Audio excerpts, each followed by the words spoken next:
Good morning, good afternoon, or good evening, depending on where you are in the world. Welcome to Engineering Training Days 2023 series brought to you by EE World. I am Senior Technical Editor Martin Rowe.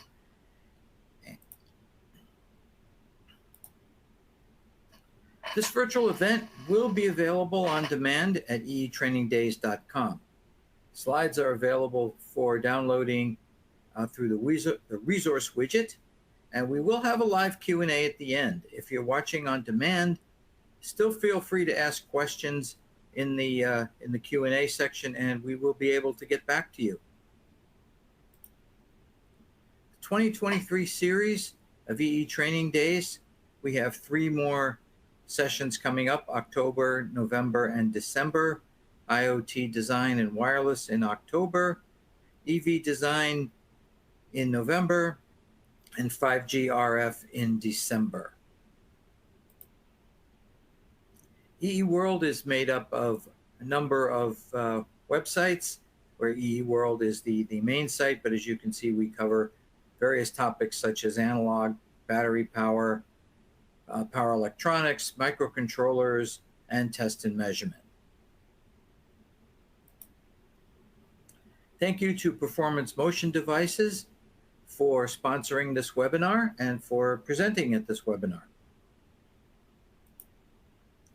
Our presenter is Gowrisankaran, VP of Engineering and Strategy at Performance Motion Devices.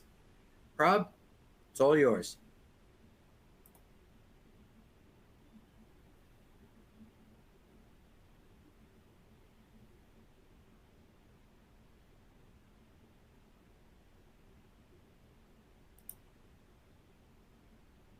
A lot of different OEMs and designs in wide range of industries: lab automation, mobile robotics, surgical robotics, pick and place. There's a lot of different applications for motion control, and we provide the drivers, the motion controllers. So we are able to get a look and feel into lots of different design implementations. So we'll just share some of the things we've learned from all the designs we've been involved in. The agenda will start off with just the key motion control motor drive design considerations, the foremost being the size, weight, and heat part of it. We'll then transition to a very common question we get in terms of how do you decide when to build your own board, or when to do your own design, when to buy a board, or do a blend. We call it a blend design, where you buy a drive. So we'll kind of walk you through the steps and evaluation of what it takes to do a design. So that's a quick agenda. So we'll get going with the first topic in terms of the design considerations for small portable motion control applications. As you can see on the right, so these are a handful of examples of products we've been involved in. On the bottom right, you see a mobile robot. You see a collaborative robot on the left. You see some exoskeleton kind of stuff. There's drones and medical applications. So one common theme across the board has always been it should be small enough, but cannot sacrifice efficiency. So we are starting to see more and more requests for as small a design as you can make it. And some of the other considerations we see a lot is weight. So like if you look at the mobile robotics, the battery has to carry not only the payload, but also the weight of the robot. So optimizing weight is become key. And then power, obviously, if you're battery operated or even otherwise, you want it to be able to operate longer and more efficiently. And the heat, especially in mobile robotics and some of the lab automation spaces and surgical robotics, it has to be cool to the touch. It has to, when they're handheld haptics kind of stuff. So heat becomes a critical part of the design too. So these are some key considerations that we constantly get questions on when they go into design on motion control. How do you kind of hit these target points in terms of design? So if you look at what aspects of motion control that impact size and efficiency, so there's like the 3 components, right? So you had to pick a motor for your end application. You want to pick what the controls are going to be. And then the third part is what are the algorithms that run in the controls. So all three of these actually, you'll see in upcoming slides, lend itself in a big way to the size and efficiency of your motion control system. So just a quick start on the motors. Obviously, the traditional motors that's most commonly used for precise motion is the brushless DC. And obviously, the older ones are the DC brushed motors. But what we're starting to see is a trend to using the stepper motors. They used to be the low cost, less accurate option before, but we're starting to see a trend to using step motors in more sophisticated applications in what is called a closed loop control. So we'll dive into it a little bit more. So these graphs on the right kind of help you pick what motor you should use. So the top one is a power to weight ratio. And as you can see, it compares a brushless DC motor. So it can get to higher power for the same weight as compared to a DC brush. The DC brush is a little bit heavier. And as we talked about, in terms of spinning a motor as fast as you can, the torque is the key metric. And you can see here that if you run a stepper motor in a closed loop mode, you actually get pretty close to brushless DC performance at slightly lower price points. So these two, obviously we'll share the presentation. So these two charts kind of help you pick where you are in the power curve and what weight you're looking at and what torque you're trying to get to. So picking the motor, the right motor, is key to your application. Obviously, you can go to our website, pmdcorp.com. There's a whole bunch of white papers. There's one on picking the right motor for your application. So this is just a quick snapshot of the different types of motors and how you go about picking them for your design.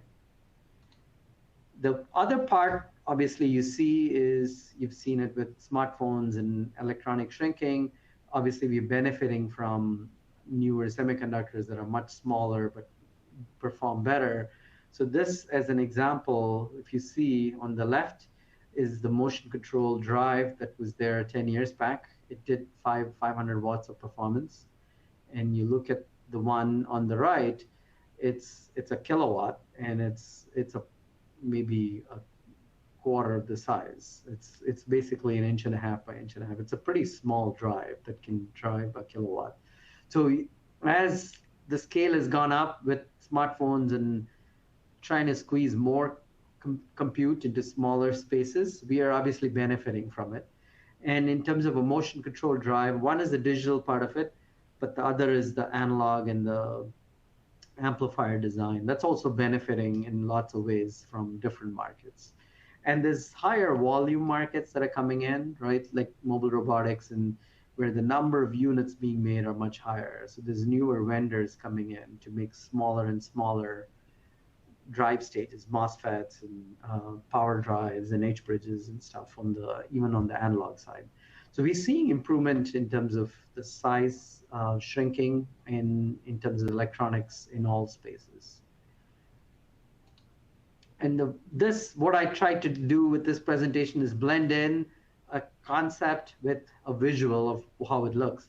So this is a medical application. It's a centrifuge, it's a pump, centrifuge pump. So you can actually see the controller is a tiny portion of the overall design.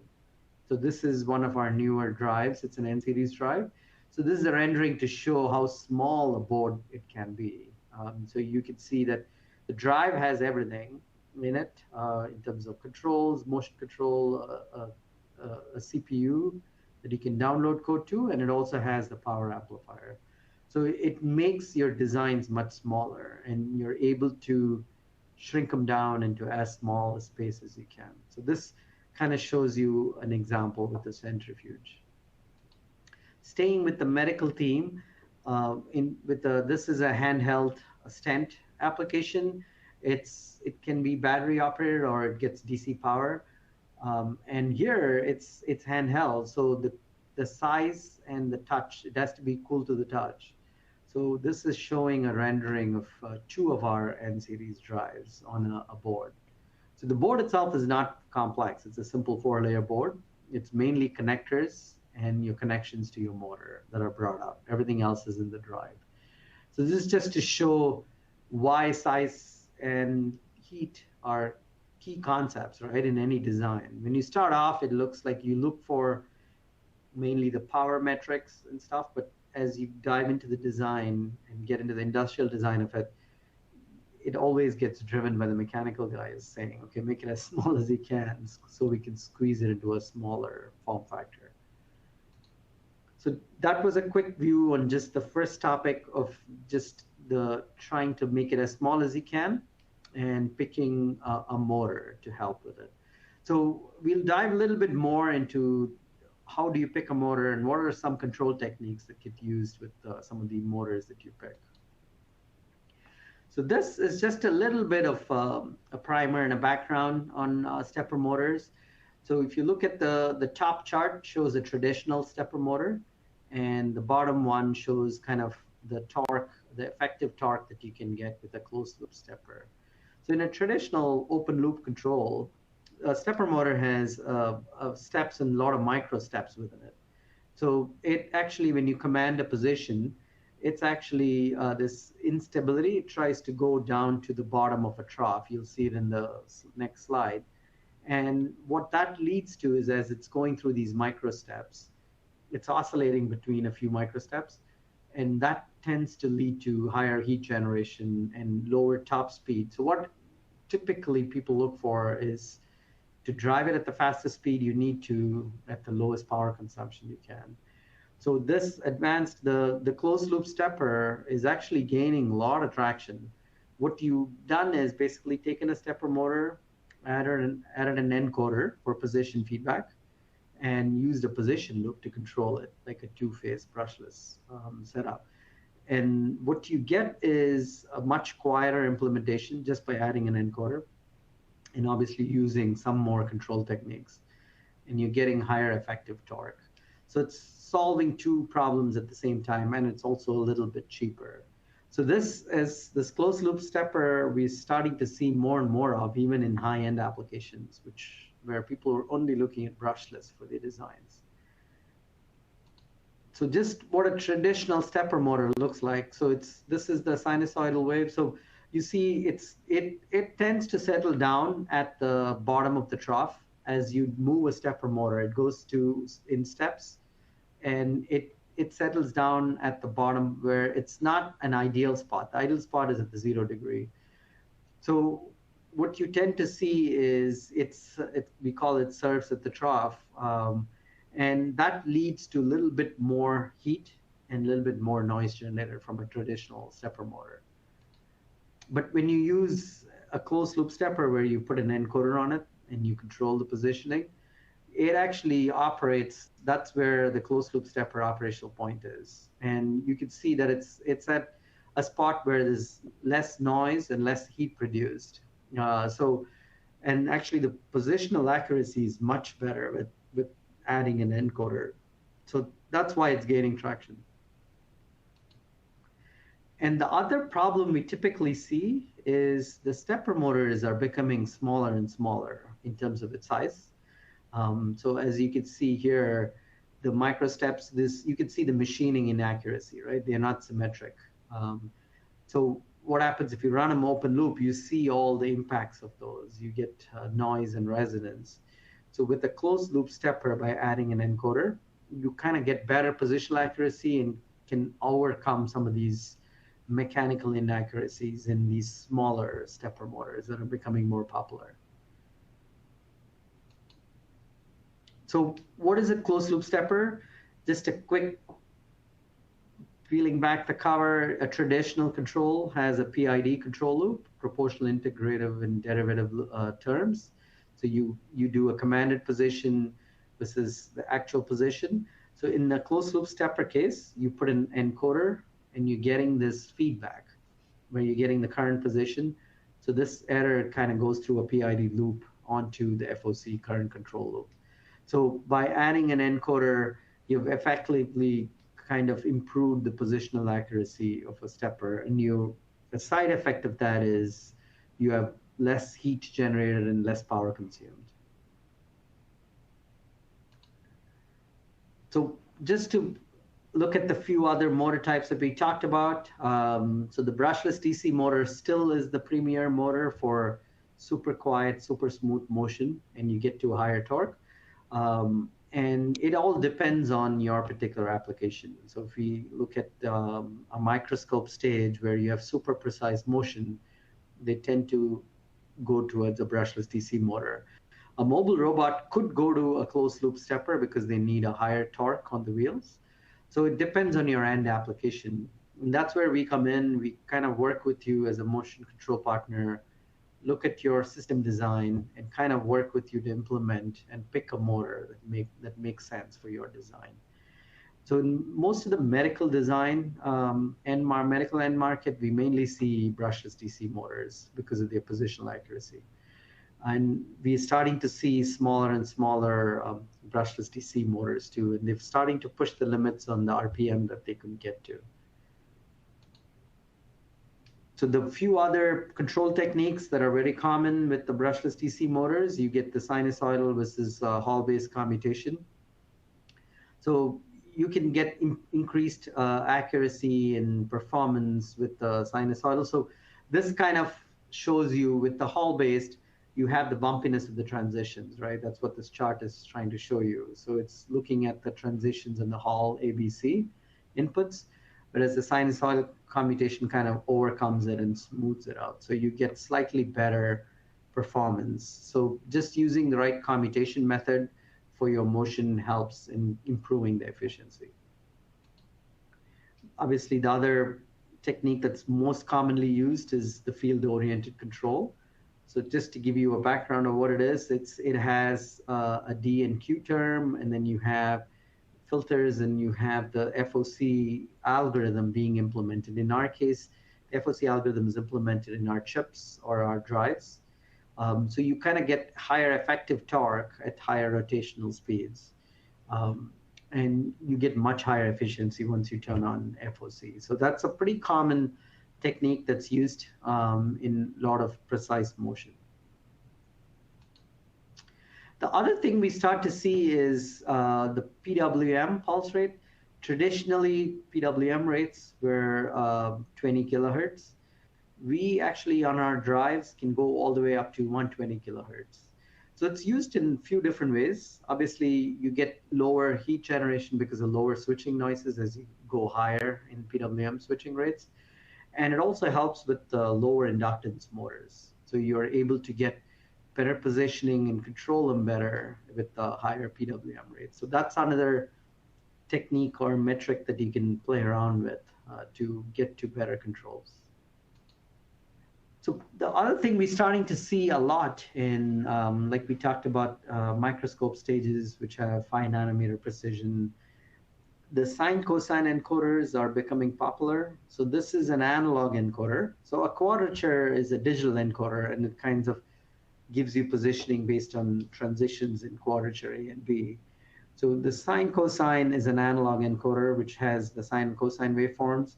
This is pretty popular as and it includes, so in addition to your quadrature encoder, you can use a sine cosine to get super precise motion. And it requires a lot of math. So what you see is a lot of the newer controllers, like our drives and chips, can support sine cosine natively, can do the math for you natively to use these encoders. And these are pretty common in precise motion control applications. So this is just giving you, you'll get these slides, and this is giving you a background of what happens with the sine and cosine inputs and the algorithm that it goes through. There's like a correction table and an interpolation factor that's applied to get to an actual interpolated position. So this is how position is calculated from your sine cosine inputs. And all this sophisticated algorithm and math is embedded in our chips and drives to get you to be able to use your sine cosine encoder. The other common thing we're starting to see is these magnetic encoders. They are kind of hermetically sealed. So you see it a lot in some of these applications where they require IP ratings. So you tend to see magnetic encoders. So you can actually get, it's pretty small in physical size, and you can get pretty high resolution. So as technology is improved, you're getting higher and higher resolution out of these sealed magnetic encoders. That's another encoder technology that we're starting to see adopted in more and more designs. So just to highlight, right? So you had all these different things that you could choose from. You had the type of motor you had to pick. You have to pick the control techniques, FOC, current control, all that other stuff, whether you want to do closed loop stepper. So all this lends itself to kind of working with a motion partner to you kind of define a high level. That's typically how we worked with a lot of the lab automation and medical folks, is they're working on their core expertise of the science and drug development. On we kind of help them do the system design. So we work with them, figure out what they have to achieve, and help them support and pick and choose the right algorithms to apply. And obviously we have the ISO 13485 that kind of helps itself to FDA qualification. So that was about more motion control techniques, picking a motor, trying to use the right techniques to use to get to pretty precise, efficient motion. So the next topic that comes up a lot is trying to decide between build versus buy versus blend. So what we mean by this is, say you're tasked as an EE to design a 3-axis motion controller. Let's say you're designing a gantry and you have to control the XYZ. So you have multiple choices, right? You can either buy chips from us, do all the other design, build your own board, do the power amplifier design, and everything else, pick the connectors and all that. That's one end of the spectrum. That's on the build side.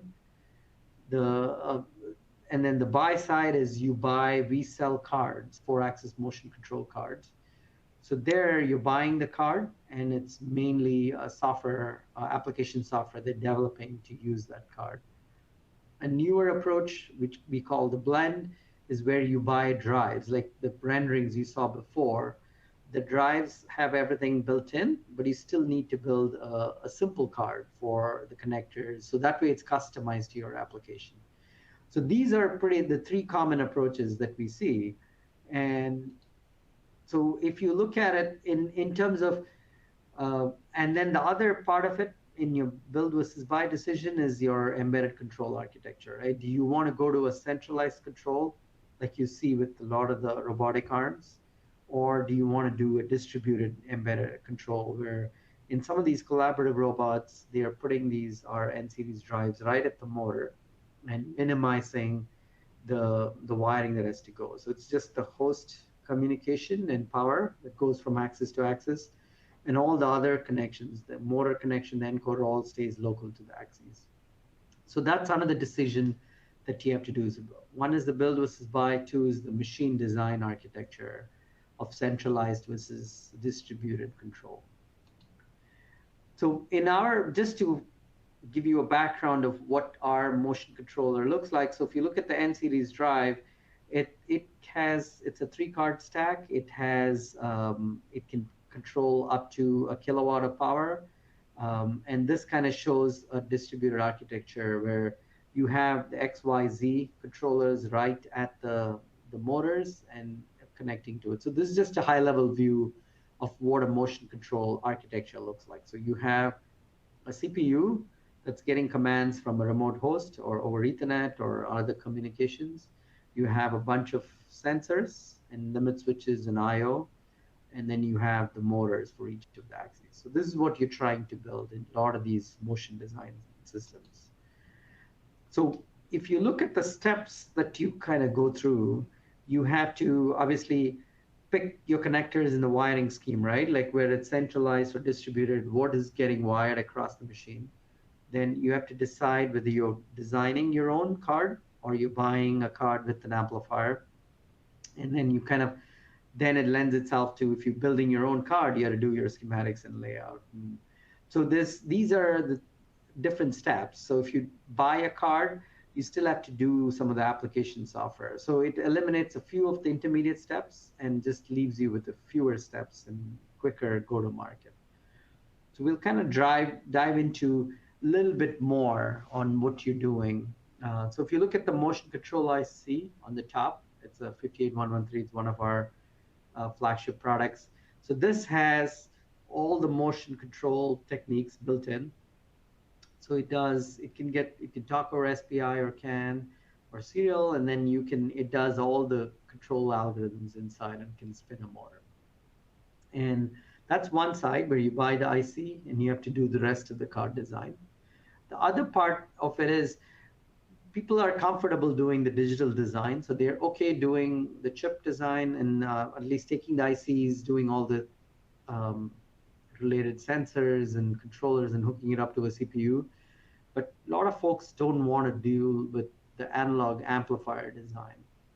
So in this particular case, you have the concept of buying the IC for the motion control part and buying a PCB mountable amplifier that we sell that goes in with these chips too. So you can avoid doing your own amplifier design. So it all depends on the expertise that you have in-house. Do you have both digital and analog design expertise or just digital?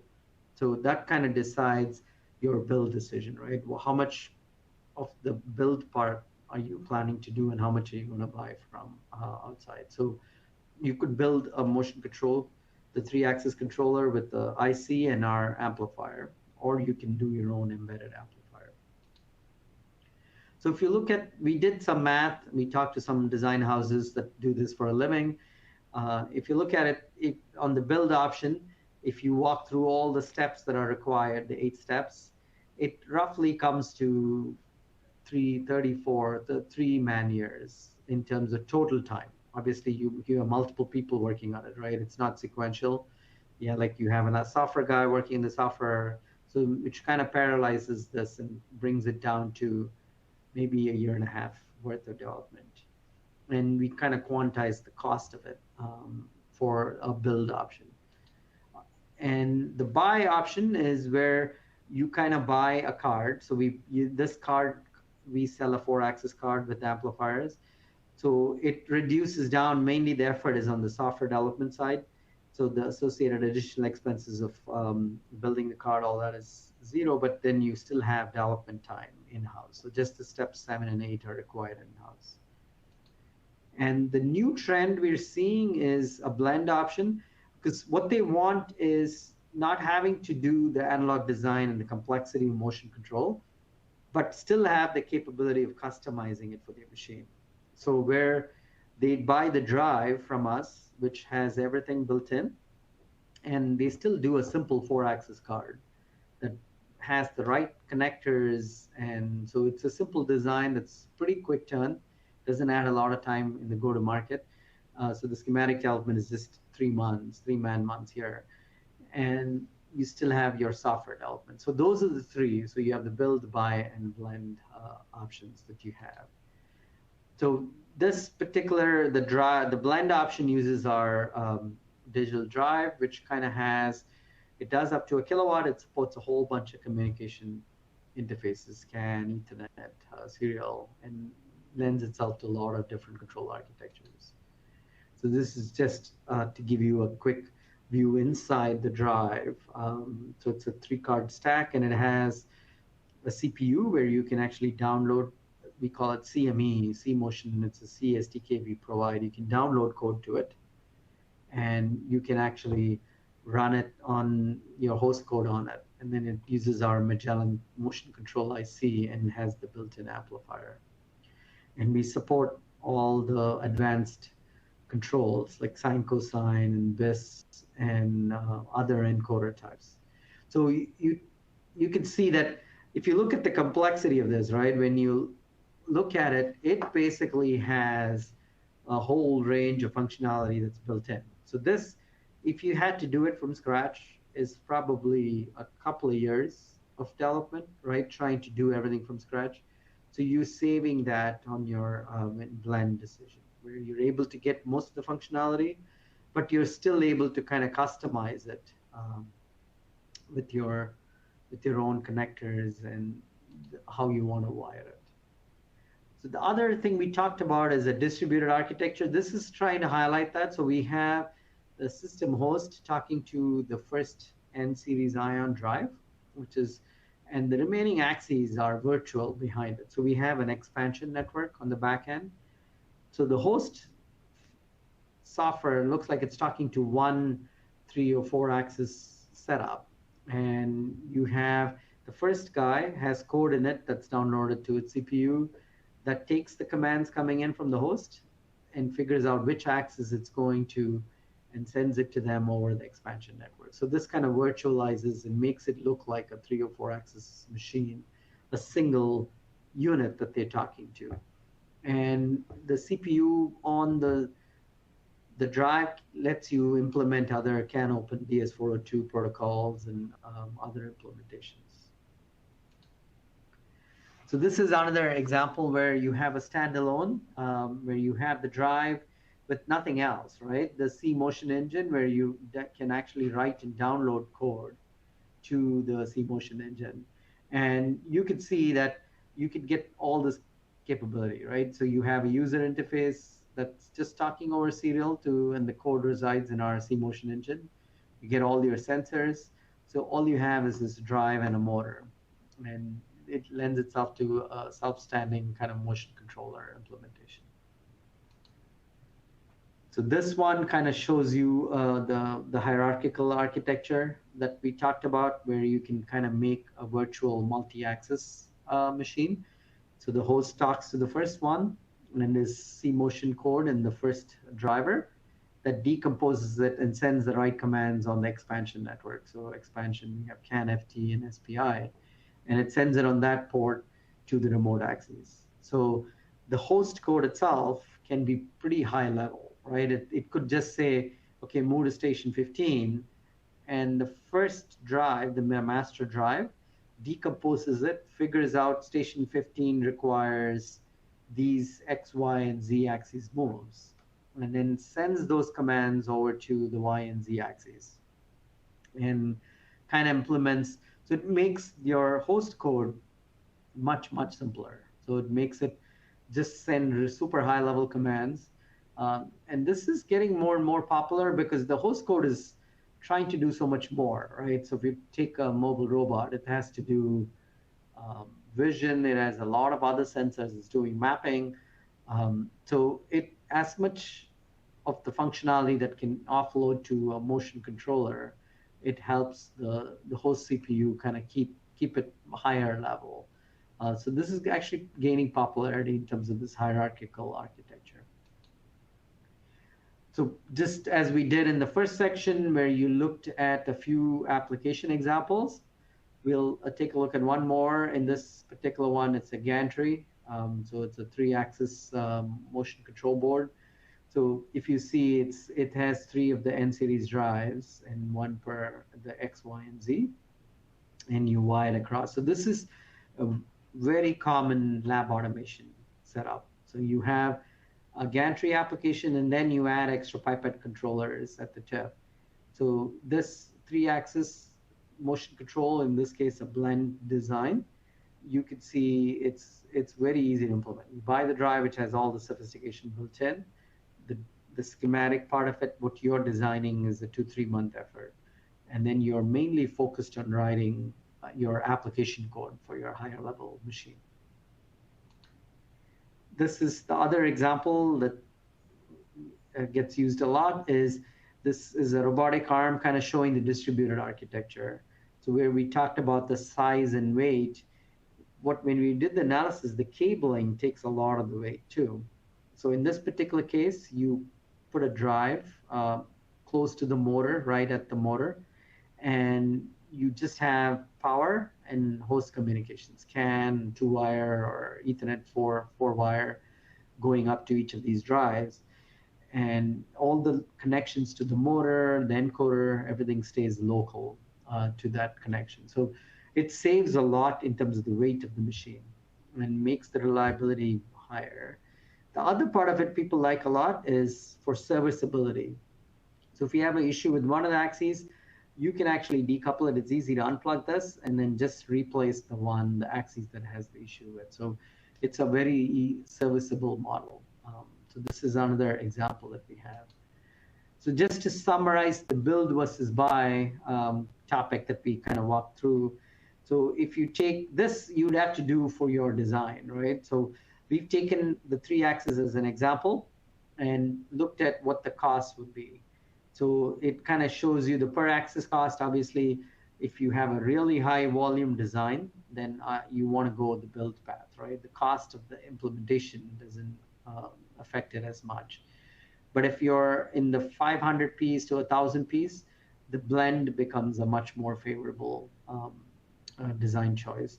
And if your volumes are even lower, like radar pointing, there's a handful of applications where you do maybe 50 a year, you could just buy the card and just write the software. So this build versus buy versus blend is something every electrical engineer goes through as part of every design, right? They try to figure out how much of the blocks do I buy, how much do I build on my own, and what kind of things that are my core expertise in my skill set, and what can I do.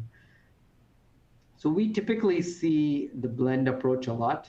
And if the volumes are more than 1,000, we see most of them go towards the build option, basically. So that's just the summary of the build versus buy. So obviously, if you can go to the pmdcorp.com website, and then there's a white paper kind of walking you through a few different examples and the costs of it that it took, where we tried to give it to a design house and they did an implementation to kind of evaluate what the costs are for the build versus buy versus blend application. So just to kind of wrap up the presentation, I would just want to go back to just to give you a quick overview of what PMD does. So we've been around since 92, so we control over 7 million motors. So there's thousands of OEMs that work with us. And so we've gained knowledge, right? From every motion design we do, we kind of gain knowledge and nuances that we can help with. So obviously we are, as you can see, we provide a product all through the spectrum, right? So you can start, if it's low volume, or as a good example, there was a mobile robotics startup. So they bought the motion control board. So that way the software guys could start developing and they could demo it to the VCs. In parallel, they had the electrical engineers doing their own build because it was a high volume design. And the nice part is with our C motion, it's the same C SDK that runs across. So they were able to try to do it on the card, get it all prototype, proof of concept, do it on a benchtop, and then move to their own design in an IC. So you could do that with both the motion control boards we provide and the drives. You could do the design and then later on transition to an IC based design. So we tend to work really closely with our OEMs. We are kind of like a motion control expert that they lean on to say, okay, what motor type should we use? Do we need absolute encoders? What type of control techniques we have to use? So we also work with them in customizing the firmware on the chip. So we've had unique use cases where we have very unique algorithms like feed forward and compensation tables to try to improve performance, to overcome some mechanical deficiencies in the machine design. So you can kind of do that with the motion control techniques with customized software. So that's a quick kind of overview on PMD. So typically people come to us mainly as a motion control partner. So our chips have all the advanced motion control built into them. So you have S-curve, FOC, current loop, all that built in. And the C motion part of it, where the C code runs across the products, really helps them. And they come to us to try to help them with tuning, machine design, and kind of be a partner with them to solve the problem. And then they become a customer for life.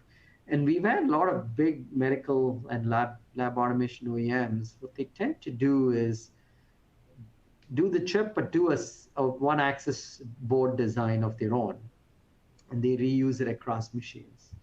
So they kind of start off with a pilot project with one-axis design, and they tend to kind of make it a reusable module across their product line. So just to wrap up with a quote from one of our customers, Ty from Trust.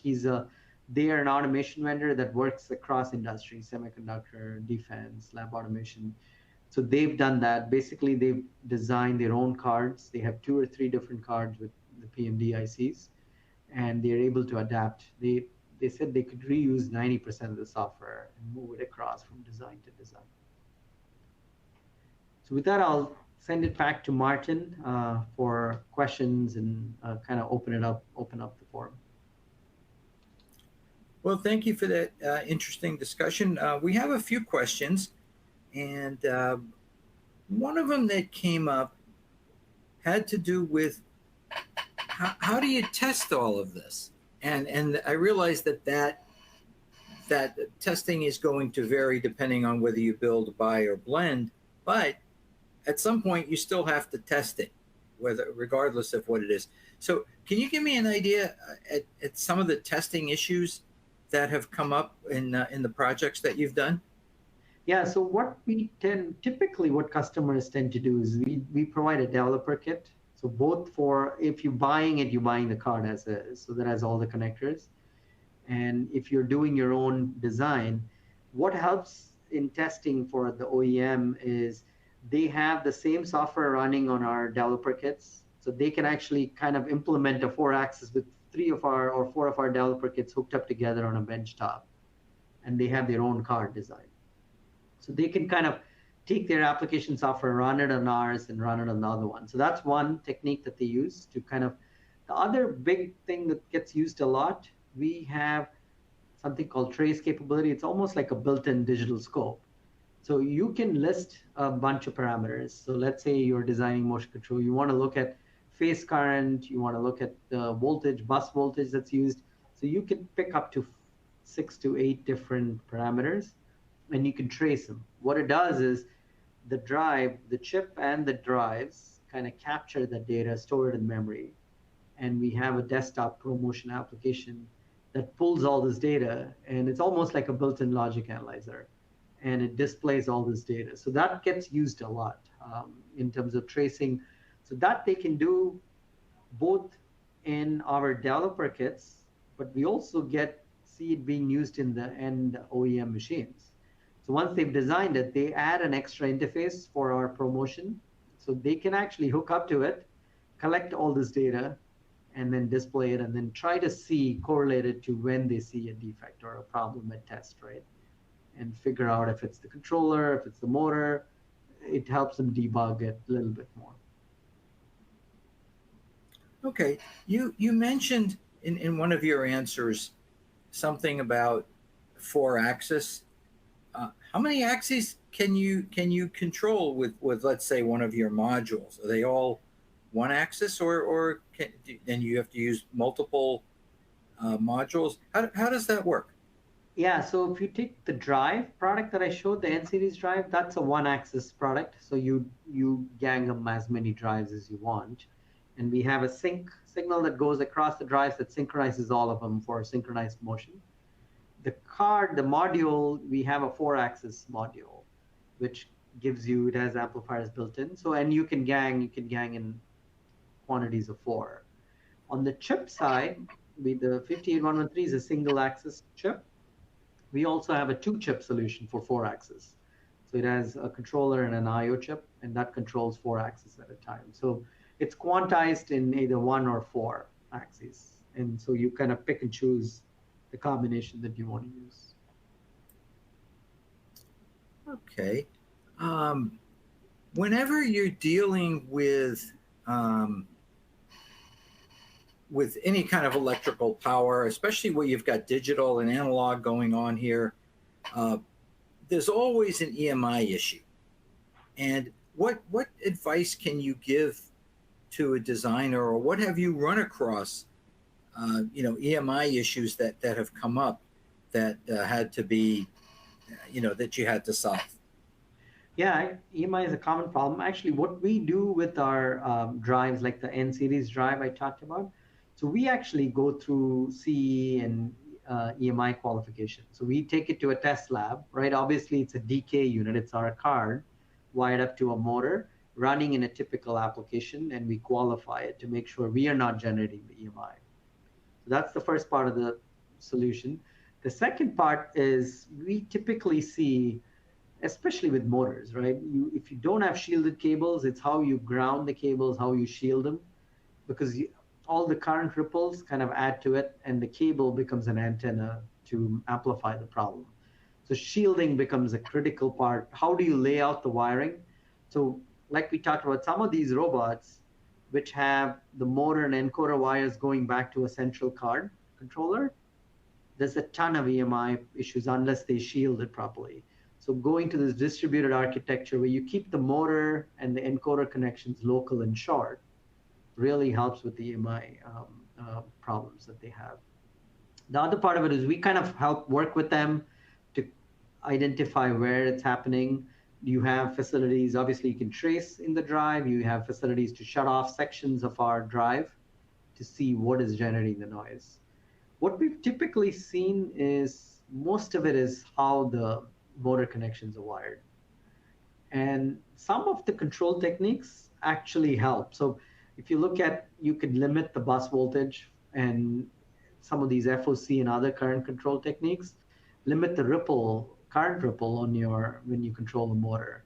So what you see is those spurious current ripples that are at a higher frequency, and they cause EMI issues. So sometimes implementing better control techniques helps solve an EMI problem. But EMI is like black magic.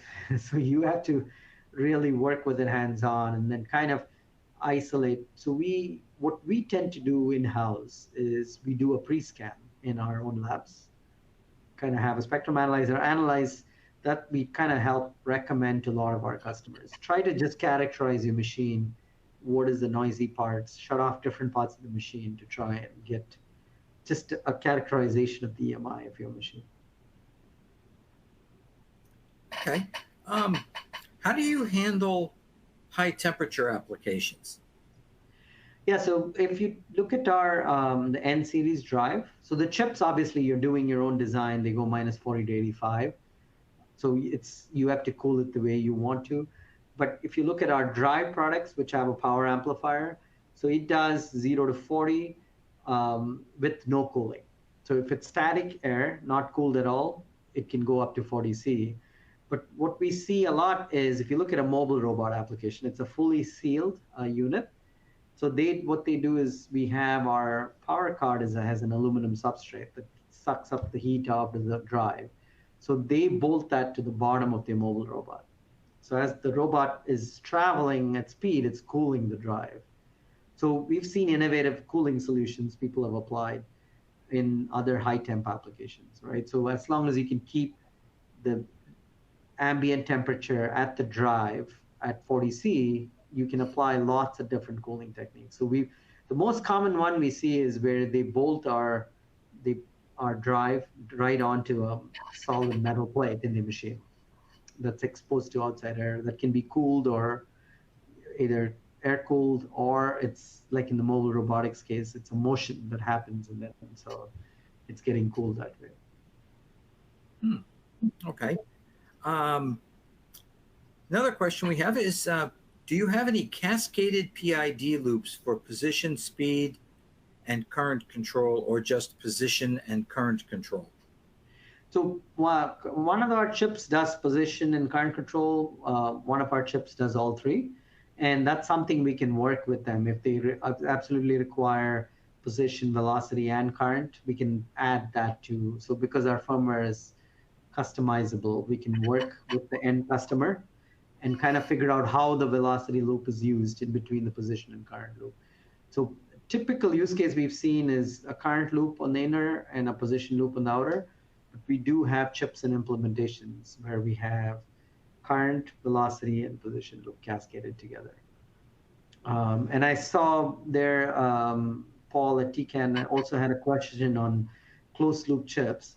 So actually there are, that's a very good question. We work with customers where one, either because of the size of their design, they're not able to put an absolute encoder or a more expensive encoder, or we've seen cases where the encoder cannot be put at the right spot. It's further along in the mechanical structure. So we've worked with them to come up with compensation tables in terms of feed forward tables. So we would take a cheaper um, incremental encoder, the feedback from it gets compensated with a compensation table, and that is used as the feedback encoder data. So we've used that technique, one, to kind of make cheaper encoders more accurate. Two, we've also used it to get rid of nonlinearity in terms of either mechanical structure or some other nonlinearity in your system that's causing a deviation, right? You're getting feedback of your actual position, but it's slightly different. So you're able to characterize it in your lab. And we've added a whole bunch of unique compensation, collision detection, feed-forward tables that get applied to the position loops at the right spots to overcome some of these nonlinearities.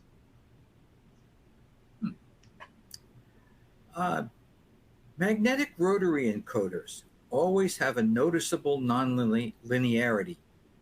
Do your closed loop chips provide any option to correct for that nonlinearity? Yes, we do. So that's what like what I talked about now, right? Where we have these feed forward compensation tables that are part of our loops that you can populate. So you can kind of quantify your magnetic encoder in your lab and take an absolute encoder and just look at the delta and populate this feed forward table, which kind of takes the magnetic encoder feedback, accounts for that non-linearity, corrects that position feedback, and then uses it in the position loop. So we do that as an algorithm as a compensation table within our chips and drives. Going back to the EMI, you had mentioned in one of the slides about increasing the PWM frequency. I think it was 20, if I correct me if I'm wrong, 20 kilohertz to 40 kilohertz or perhaps beyond. I think you said you can go to 120 kilohertz. Correct. But as you do that, as you go up in higher frequency, yes, you get the advantages of smaller inductors and therefore a way of shrinking things, just as the DC just as the power supplies, DC to DCs are doing a lot of that. Yep. But as you go up in frequency, do the EMI issues become more of a challenge? They could. It all depends on, if you look at a typical, let's take mobile robotics, right?